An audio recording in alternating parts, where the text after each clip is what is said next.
Кайрылуу күн әріптестер, Алматы қаласының өңірлік коммуникациялар қызметі өз жұмысын бастайды. 15 ақпанда Алматыда әскерлердің Ауғанстаннан шығарылғанына 35 жыл толады. Атаулы күн қарсаңында қалада бірқатар іс-шаралар жоспарланған. Бүгін біздің құрметті спикерлеріміз осы тақырыпқа қатысты сөз қозғап, толық ақпарат беретін болады. Біздің құрметті спикерлерімізбен таныстыруға рұқсат етіңіздер. Әбдішүкіров Мұрат Мұхтарұлы, Ауғанстандағы соғыс ардагерлері мен мүгедектердің үйлестіру кеңесінің төрағасы. Хамзин Байкал Ерсултанұлы, Ауғанстандағы соғыс ардагерлері мен мүгедектердің үйлестіру кеңесі төрағасының орынбасары.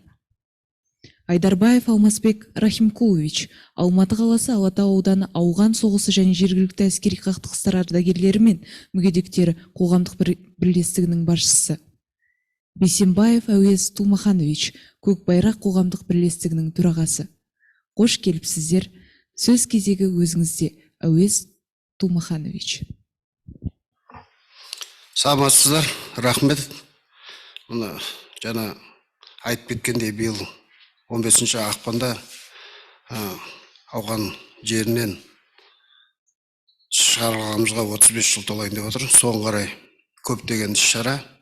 Мынау жақсы сөз бар.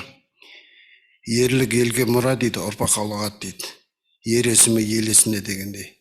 Осы жақсы сөздерге ұстана отырып, бар білгенімізді, бар тоқығанымызды, осы өмірдегі алған тәжірибемізді осы жас ұрпаққа қалдырып кету мақсатында көптеген осы ауған ардагерлер ұйымдары қалада көп жұмыс жасап жатыр. Енді осы 35 жылға орай айта кетсек, көптеген іс-шара бар. Бұл іс-шара әрине Алматы қалалық әкімшілігінің қолдауымен жасалып жатыр. Оның бір үлкен іс-шара, қала деңгейінде үлкен мерейлік концерт өтеді Алатау дәстүр театрында. Содан кейін осы қаланың ішінде осы мерекені насихаттаудың арқасында автопробег өтеді, автошеру. Тағда сонда көп іс-шаралар өтіп жатыр. Содан кейін негізі біздің ең маңызды іс-шарамыз мынау болашаққа, ұрпаққа патриоттық сезімді сездіру. Бұл отан сүйгіштікті жанына жақын қылу. Осының бәрінде көптеген ерлік сабақтар өтеді. Мынау жоғары оқу мекемелерінде, мектептерде, сол оқу мекемелерінде көптеген іс-шаралар өтіп жатыр. Енді нақты айта кетсек, осы біздің 35 жылдық орай ауған жеріне шыққанымызға осындай қолдау көрсетіп, бізге жәрдем беріп отқандарыңызға үлкен рахмет. Енді қалған әріптестерім жалғастырыңыз. Келесі сөз кезегі Мұрат Мұхтарұлында. Добрый день, уважаемые журналисты, участники сегодняшнего брифинга. 35 лет вывода советских войск из Афганистана. Эта дата внесена в реестр знаменательных памятных дат нашей страны. И вот уже в течение 10 лет она празднуется официально. Народ, который чтит, помнит, гордится своими героями, это великий народ. Любую войну начинают политики, а заложниками этой войны остаются солдаты и простые люди. Но в том, что как мы подходим к этой дате, да, у ветеранов афганской войны есть проблемы. Приведу один пример, что с принятием закона о ветеранах положение ветеранов афганской войны, оно немножко ухудшилось. Есть международное соглашение о признании льгот и гарантий ветеранов Великой Отечественной войны и лиц, приравненных к ним. Туда в эту категорию входят ветераны афганской войны. И один из примеров, что в новом законе мы были лишены первоочередного получения жилья. Это один из основных. Почему? Потому что у любого человека шанарак – это основное. И приватизация этого жилья. Я уже не буду говорить по пунктам, сколько мы потеряли. Но вот получение жилья, сейчас мы не имеем первоочередного получения жилья. И наша категория ветеранов войны в Афганистане, других локальных военных конфликтов, она сейчас находится в категории малоимущих.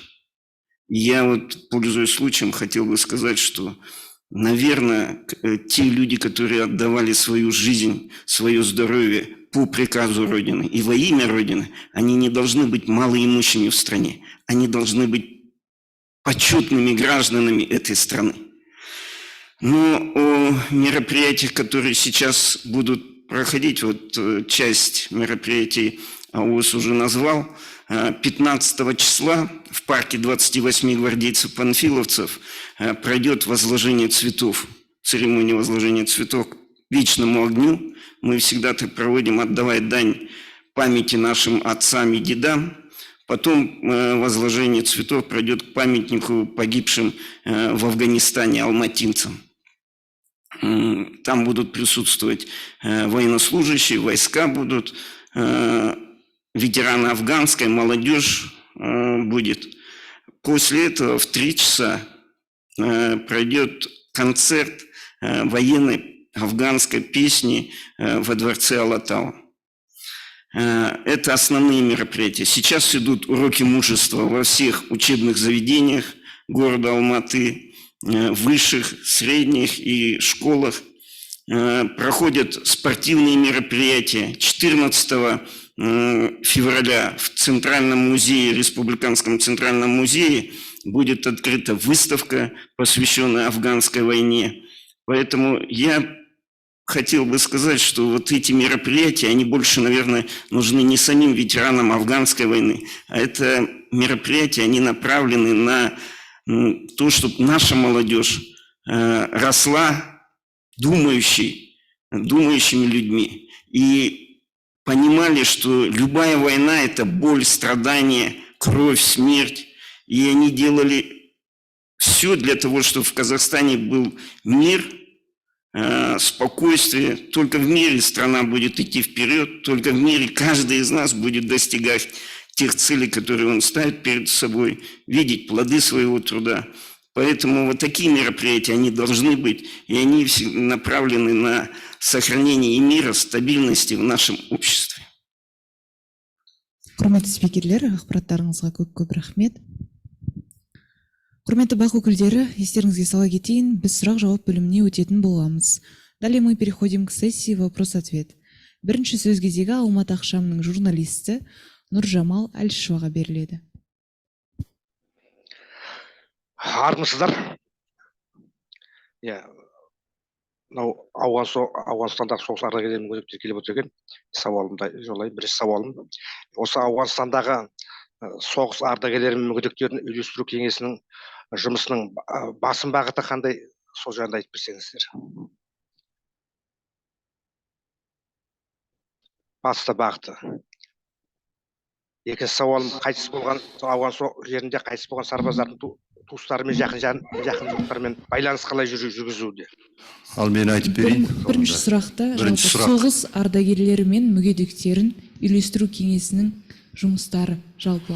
Енді үйлестіру кеңестерінің жұмыстарын ол енді басқа кішкентай енді Алмас айтатын шығар. Мен енді былай қиыншылықтарын айтып берейін, қандай мүгедектерін.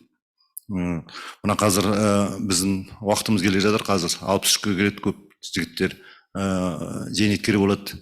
Сол зейнеткер болғанда мына заңның нашарлығы қалай? Ол мына уақыт келген пенсиясын алу керек, зейнеткер болу керек, инвалидный пенсиясын алып тастайды. Ол қаталық деп ойлаймын. Ол енді инвалид болып қала береді, мүгедек болып қала береді, дұрыс па? Соны біз заңда көп нәрсені ол қаранған жоқ әлі. Қазір міне жаңа қазір зейнеткер болып жатыр. Сондай мүгедектерде сондай көптеген сондай қиыншылық бар бізде. Оны ойлаймыз енді заң ретінде шешу керек. Ал екінші мына мүгедектердің қазір Афганистаннан келген адамдардың, жігіттердің бәрін көптеген мүгедегі. Көп бізде қазір 2000 ба, 3000 ба мүгедек бар. Қазақстан бойынша. Оны енді парламент ретінде соны шешуіміз керек, мәжіліс ретінде. Алай шешпесе, оны бюджетте болмайды ақша. Олар енді аз алады ақшаны. Енді ол мен айтайын, прожиточный минимум дейді ғой, соны алса, соны ана мүгедектің несі қалса, сонда дұрыс деп ойлаймын. Ол ертең дәрі керек, емделу керек, сондай жағдайлар болды. Мүгедектер туралы айтайын. Ал енді екінші сұрақ қандай болады? Қайтыс болған сарбаздардың туыстары Енді қайтыс болғаны сарбаздардың туыстарымен жақындарымен байланыс. байланыс бізде бар. Бізде Алматыда да семьялары бар. Жаңағыз айтайын, оларға да мына заң ретінде көптеген, олар біз мына қазір 23 мың теңге алсақ, компенсация, олар бізден де аз алады семьялары. Ол деп ойлаймын қата. Ана балалар өсіп кетсе, по потере кормильца деген болатын бұрын несі ақшасын бөлетін. Қазір біздің шешелеріміз аз қалды, жесір болған адамдар, оларға аз ақша төлейді, жәрдемдері аз. Оны да өзгертіп деп ойлаймын. Ол енді өзінің еркімен барған жоқ қой. Мемлекеттің бұйрығымен барды, мемлекеттің бұйрығымен барғанда оның отбасы жақсы болу керек, жағдайы жақсы болу керек деп ойлаймын. Оның көптеген заңды өзгеріс керек. Олардың балалары, немерелері оқуға, әскери оқуға оның бір квоталары болу керек. Ол қазір квоталары жоқ. Олармен бәріміз біз хабарын біліп отырмыз, жағдайларын біліп отырмыз. Қандай тағы сұрақ? Мүгедектер туралы, семьялар туралы. Толық айттым ба? Иә, толық жауап. Давайте, мен статистика пересылает. Я просто скажу статистику. 22 296 казахстанцев прошло через афганскую войну. Из них 938 человек погибло. 19 до сих пор числятся пропавшими без вести. Вот здесь есть вопрос, какая работа проводится по без вести пропавшим. Буквально лет 5 тому назад мы в Афганистане через комитет воинов-ветеранов войны в Афганистане при Совете глав правительств были установлены 2 наших земляка, казахстанца, и останки их были перевезены сюда, на родину. Один был захоронен в Южно-Казахстанской области, другой в Астанинской области. Работа по поиску 19 оставшихся пропавших без вести, она проводится. Но она проводится в рамках СНГ. Сейчас в Алмате проживает 2389 ветеранов афганской войны. Из них более 1100 являются инвалидами разных групп. На жилье стоит в очереди 248 человек, но нуждающихся в получении жилья более 200 человек. Вот такая не очень утешительная статистика у нас по городу Алмате.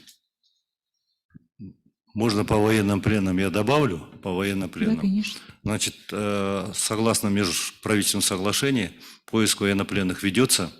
Вот. Там разные ситуации люди попадали, большинство погибших вообще. Есть люди, которые, перебежчики тоже были, которые сейчас живут за рубежом. Компетентные органы про это все знают. Комитет это ведет, для этого целая нужна система, структура, разведок, она все работает.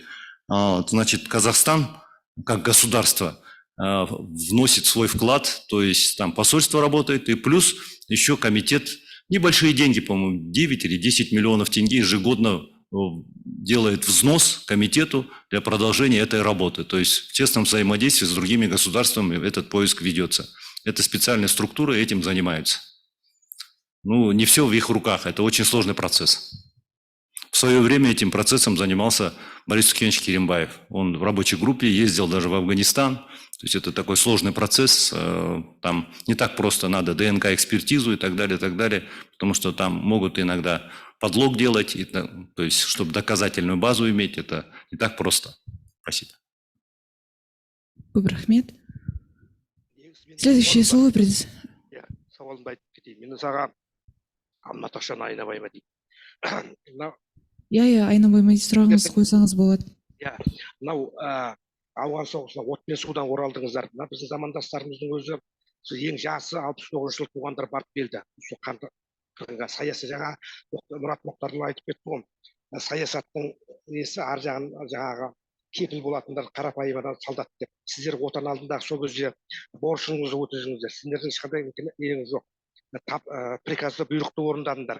Мысалға ұлы отан соғысының жаңа бір сөзінде әбдікір мырза айтып кетті.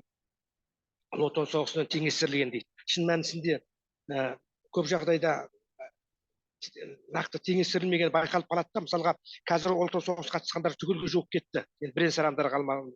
Ал кешегі анау теңестірілген Жалаңаш көл мен Даманскіде соғысқанда олардың өзіне сол соғыстың болғанына 60 жыл болды. Олардың өзі 80-нен асып кетті қазір. Сіздердің нақты осы не кедергі мынау біздің биліктің осындай шешім қабылдамай тұрған қабылдауына? Сіздер жаңа әбдікір мырза айтты, сіздер елдің құрметті азаматы болуға лайық азаматсыңдар ғой. Қазір әскери патриоттық тәрбие беруге сіздердің алдағы үлкендеріңіз, қазір жастардың өзі 55-ге келді, ауған соғысының ардагерлері. Үлкенде 60-ға асып кеттіңіздер, мысалға 60-ты орталап 70-ге жақындап қалғандар бар, мысалға. Қандай не кедергі болып тұр осы мәселеде? Мысалға сіздер шығып айтып жатырсыз ғой, мысалға осы теңестіруге, барлық жағдай жеңілдіктерді қайтаруға, ең алдымен ел үшін керек қой. Сосын мынау қазір әскерлерді таяу шығысқа жіберіп жатыр. Қандай кепіл бар? Ертең сіздердің жағдайларың күйіп қалмай ма? Олардың да отбасы бар артында қаншама. Мынау таяу шығыс елдеріне аттанды ғой, аттанып жатыр ғой мысалға. Қазіргі сол ауған соғысының кесапат келмей ма? Оларда кепіл болу керек қой мемлекет тарапынан. Сол ондай жағдайдан қандай хабарларыңыз бар? Мәлімет білет болса айта кетсеңіздер. Жақсы, рахмет.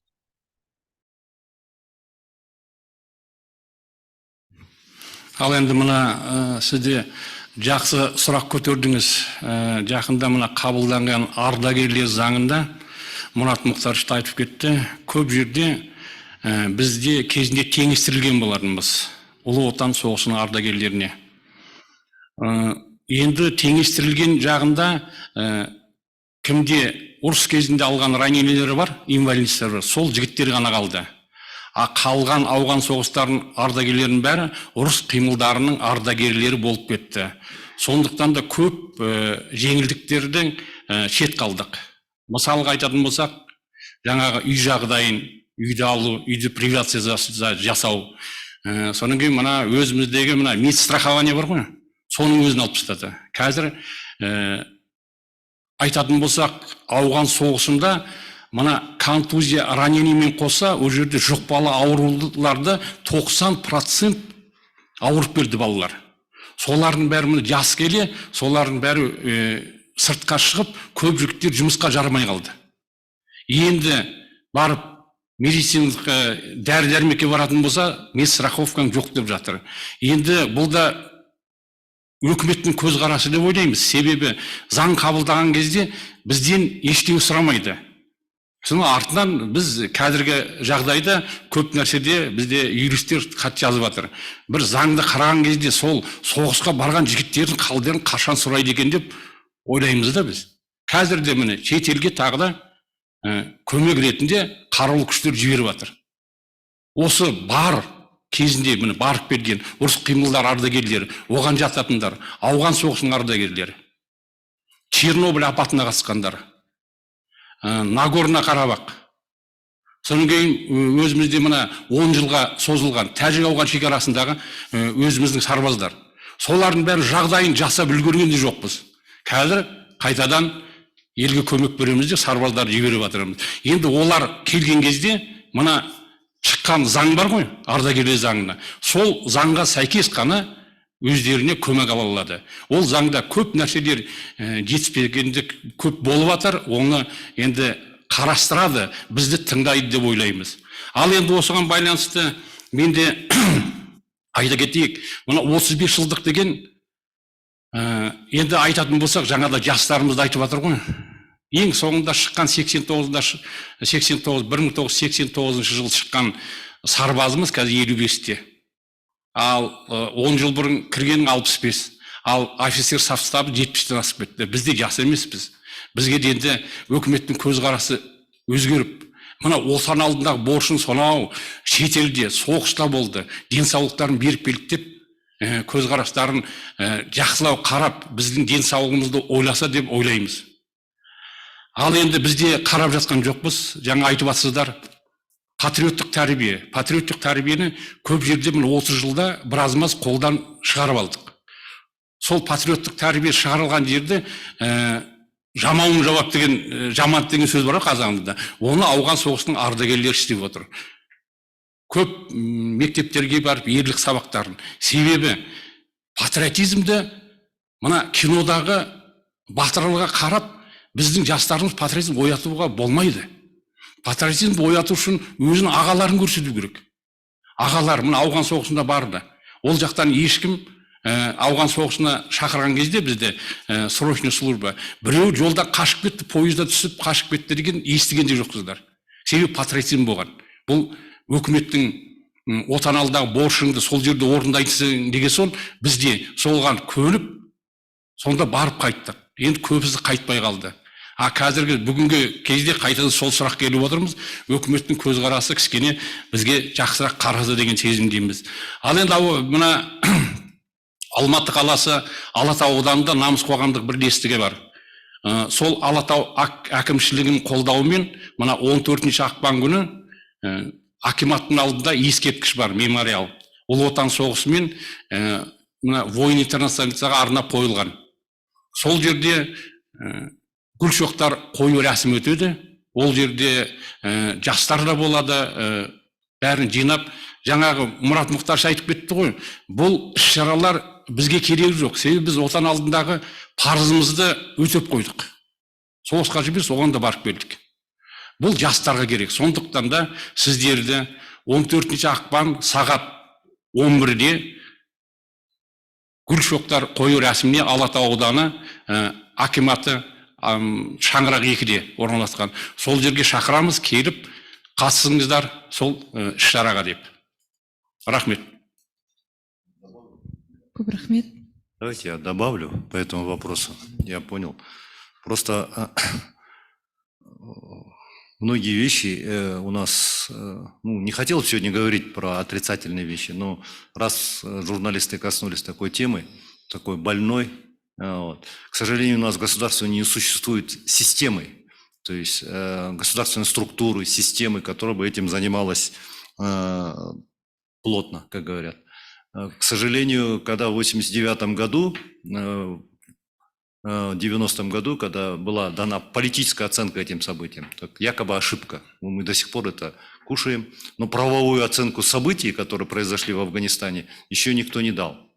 То есть ни одно государство, вот сейчас, по-моему, Российская Федерация, да, правовую оценку этих событий. То есть мы предложили от имени Координационного совета 3 года назад правовую оценку, что в Афганистане Советский Союз не воевал с Афганистаном, а это был внутригосударственный вооруженный конфликт.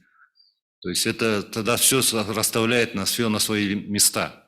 То есть, к сожалению, у нас военных специалистов среди военных, правоведов нету, которые бы этим занимались бы, как говорят, профессионально. Вот. Поэтому сперва надо оценить события, которые происходили в Афганистане, или те же события, которые сегодня, допустим, к примеру, наши войска находятся в Ливане в составе миротворческих миссий, да, то есть какой их статус будет, то есть участник боевых действий или что, то есть в этом правовом провал и в законодательстве, и в законодательстве, связанное о законе о ветеранах, в законе о миротворческой деятельности. Поэтому здесь надо все структурировать и создать соответствующие структуры. Все, спасибо. Да, можно. Тоже в правовом поле есть недоработки.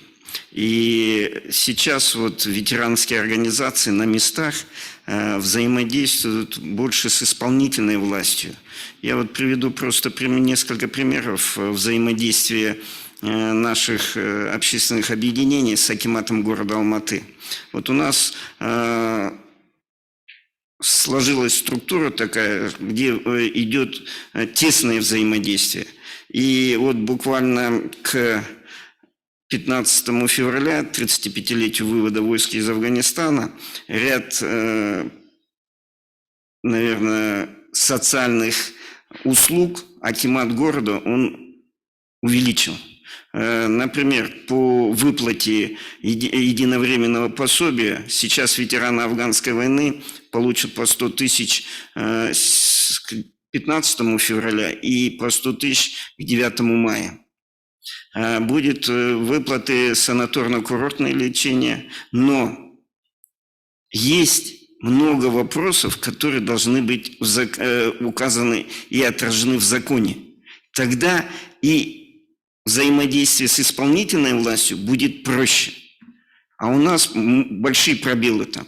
Вот в чем мы, и вот Байкал сейчас говорит, мы ряд предложений выдвигали и Мажилис, и в правительство Республики Казахстан, но пока ответов нету, пока работаем так, как есть.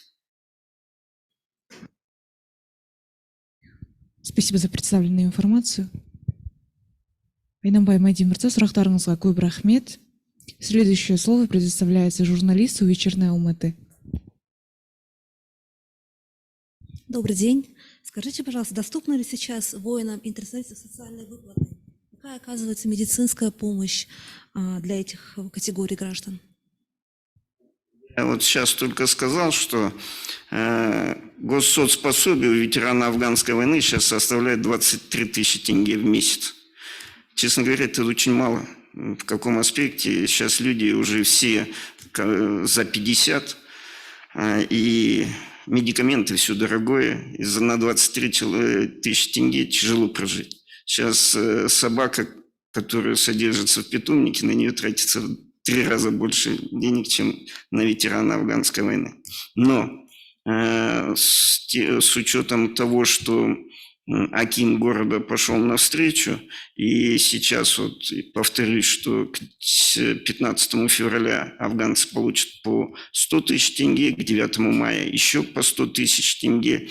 Сейчас увеличили квоту на санаторно-курортное лечение до 170 путевок в год. Но это тоже не спасает. У нас проблемы и с госпиталем, которым люди стоят по несколько лет, чтобы попасть туда. Вот есть льготы по проезду в общественном транспорте, но это опять-таки местный бюджет решает. Есть льготы по парковкам, но все это завязано на местном бюджете. Должно быть законодательно утверждено. Поэтому льготы в разных областях, они разные. И один афганец, который живет, например, в Алмате, и афганец, который живет, например, в Кустанае, у них вот эти льготы разнятся. И здесь тоже обиды появляются алматинцев на кустанайцев и тех наоборот.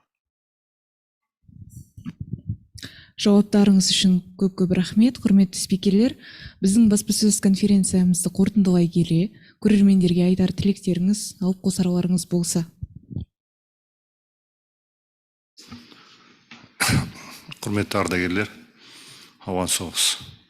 15-інде бәрдерін осы сағат 11-де біздің памятникқа келіп, ескерткішке гүл қойық, еске алайық бәріміз жігіттер. Келіндер, ауған соғыста болған ешқашан ұмытпаймыз. Біздің жастығымыз, біздің өміріміз келіп, бір-бірімізді құттықтап, соғыс бітті деген ең жақсы ғой солдатқа. Соғыс бітті деген. Соғыс бітті. Енді жолдастарды еске алып, бәріміз жиналсақ дұрыс деп ойлаймын. Рахмет.